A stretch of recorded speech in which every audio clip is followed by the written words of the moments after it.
Imagine being laughed at, whispered about, and pushed around every single day, yet still holding on to a heart that only wanted kindness.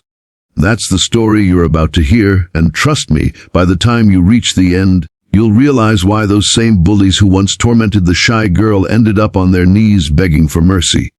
But before we dive in, if you're someone who believes in standing up for what's right and giving strength to the voiceless, make sure to like this video and subscribe to the channel, because stories like these aren't just entertainment, they're life lessons that can change hearts. Emily was the kind of girl you'd probably pass in the hallway without even noticing. Her head was always down, her books clutched tight against her chest, and her voice so quiet that even when she tried to speak, it often got lost in the noise of the world around her. She didn't have many friends. Actually, she didn't have any. Most days, her only company was the empty seat beside her in class and the quiet comfort of sketching in her worn-out notebook. But it wasn't her shyness alone that made her stand out. It was the way she seemed to radiate gentleness in a world that so often confused kindness for weakness. And of course, in every school, there are always those who mistake a soft heart for an easy target. The bullies noticed her. They saw the way she lowered her eyes, the way her hands trembled whenever they called her name. To them, Emily wasn't a person, she was entertainment. And so, the games began. They'd trip her in the hallway, scattering her papers everywhere, laughing as she scrambled to gather them. They'd whisper cruel jokes in class, loud enough for everyone to hear, just to watch her cheeks burn red. Sometimes they'd grab her notebook, flipping through the pages of her sketches, tearing them apart while she fought back tears. But what they didn't know was that Emily had a story they couldn't even begin to imagine. Behind her silence was a storm, one she never let anyone see. Every insult, every shove, every laugh, it all sank deep inside her, and while they thought they were breaking her down, they were actually fueling a strength she didn't even know she had. One Friday afternoon, the bullying reached its peak. The school was buzzing with excitement because it was Spirit Day, and everyone was in the gym for the big rally. Music blasted through the speakers, kids cheered, teachers smiled. It was supposed to be fun. But in the middle of all that noise, Emily stood alone at the edge of the bleachers, trying to disappear into the background. That's when they spotted her, the group of bullies who had made it their mission to ruin her peace. "Hey, Emily!" one of them shouted, smirking as the others gathered around. "Why don't you come down here and show us how shy you really are?"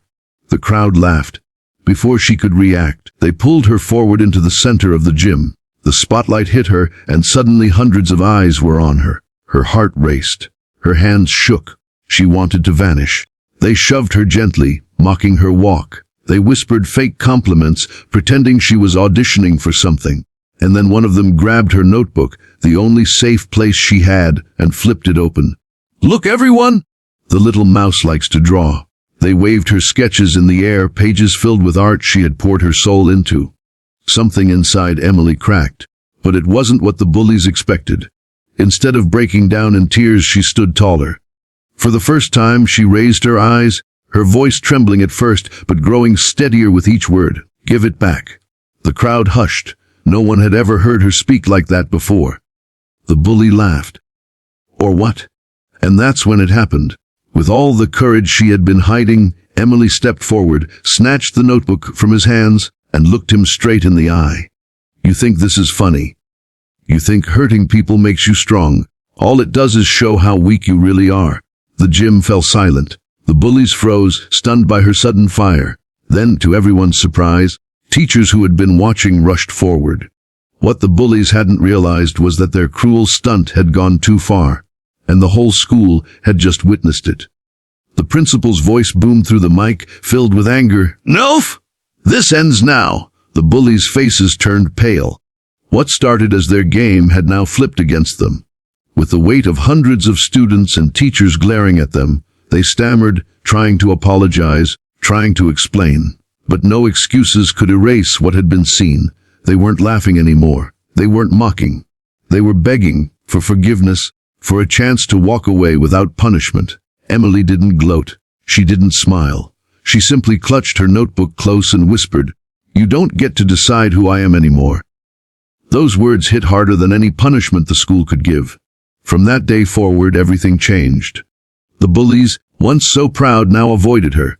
And while they faced consequences for their actions, Emily found something far greater, her own voice. Slowly, people who had once ignored her began to notice her art, her kindness, her strength. She wasn't invisible anymore. And here's the message. Strength isn't about how loud you can be, how many people you can push around, or how much fear you can create. Real strength is quiet resilience. It's the courage to stand tall when the world tries to break you. Emily didn't just survive the cruelty, she transformed it into power. So, if you've ever felt small, if you've ever felt like the world was against you, remember this story. Remember Emily. And never forget, you're stronger than you think. If this story touched your heart, don't leave without giving this video a like and subscribing to the channel. Because stories like these need to be heard, and together, we can make sure no shy voice ever goes unheard again.